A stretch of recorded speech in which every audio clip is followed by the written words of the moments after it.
وہیں سے میٹرک کیا، پھر لاہور آ گئے یہاں کالج۔ ڈویژن کون سی آئی میٹرک؟ میٹرک میں یہ ایک دردناک بات ہے کہ میٹرک میں میں واحد اپنے گھر کا، اپنے خاندان کا فرزند تھا کہ میں فیل ہو گیا، اور پھر اس کے بعد میں نے ارادہ کیا کہ گھر چھوڑ کے چلا جاؤں یا خودکشی۔ اچھا، خودکشی کے لیے کوئی اچھی سی چیز نہ مل سکی۔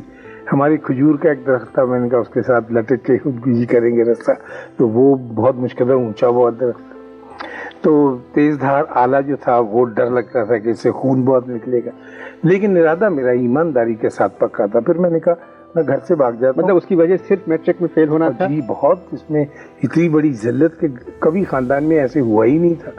اچھا، ہوا فیل میں اس وجہ سے کہ مجھے میتھمیٹکس نہیں آتا تھا، حساب میں میں بہت نالائق۔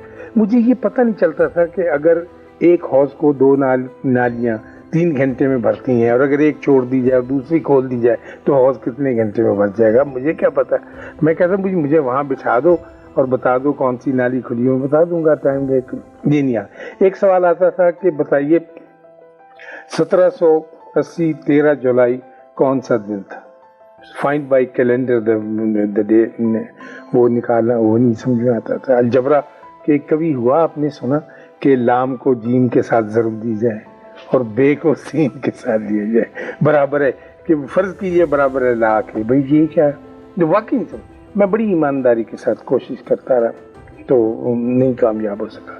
پھر ہمارے ایک استاد تھے، انہوں نے کہا کہ تم ایسے کرو، یہ بات میں ویسے پہلے بھی بتا چکا ہوں لیکن میں پھر اس کا اعادہ کرتا ہوں کہ انہوں نے کہا کہ آپ ایسے کریں کہ آپ جیومیٹری جو ہے یہ بھی 100 مارکس کی ہوتی ہے، یہ بھی 100 کا ہے، تو کم سے کم 100 تو لے لو، تم پاس ہونے جوگے نمبر 33% کے اعتبار سے، تو تم جیومیٹری کی 52 پروپوزیشن کو یاد کر لو۔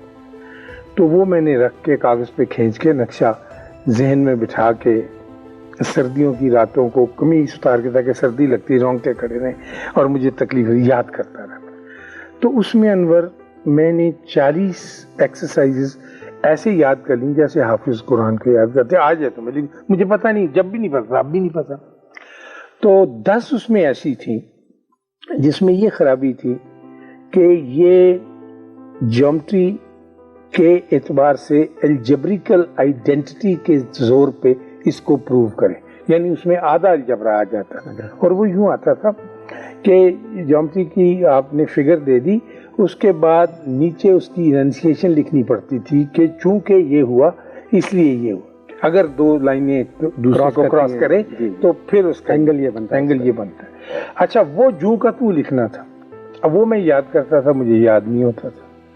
تو اب مجھے جو فائدہ ہوا ولیجر ہونے کا، جس گاؤں میں میں رہتا تھا، سکھوں کا گاؤں تھا، وہاں پر ہیر بارش بہت پڑی جاتی تھی، تو وہ میں نے جو چیز تھی نیچے لکھی جانے والی اس کو بطرز ہیر یاد کر لیا تاکہ جب وقت آئے تو وہ یوں کیا۔ مثلا میں آپ کو بتاتا ہوں، وہ جو الجبریکل آئیڈینٹی تھی کہ if there be 2 straight lines, one of which is divided into any number of parts, a rectangle contained by the 2 straight lines۔ اب تک یاد ہے مجھے، اتنی عمر ہے، تو یہ ساری میں یاد کر کے بطرز ہیر ذہن میں آگے سب بڑا خوش کہ اب 100 نمبر کا پرچہ ہے، اس میں تو میں 80 لے لوں گا کیونکہ کوئی چیز میرے ہاتھ سے پھسل نہیں تھی۔ اب جب کمرے امتحان آیا اور میں پرچہ حل کرنے بیٹھا تو وہ آ گیا، رکھ لیا سامنے، 3 سوال یہ بھی آئے۔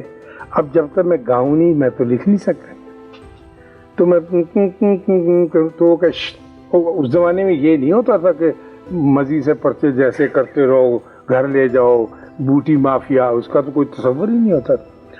تو وہ جو انویجیلیٹر تھا وہ کہ یہ کیا آواز، سب چوکنے ہو جاتے۔ پھر میں منہ پہ ہاتھ رکھ کے چنانچہ بڑی مشکل سے جو کام مجھے 15 منٹ میں کرنا تھا وہ پونے گھنٹے میں اندر ہی اندر گانا گا کے یہ لکھا۔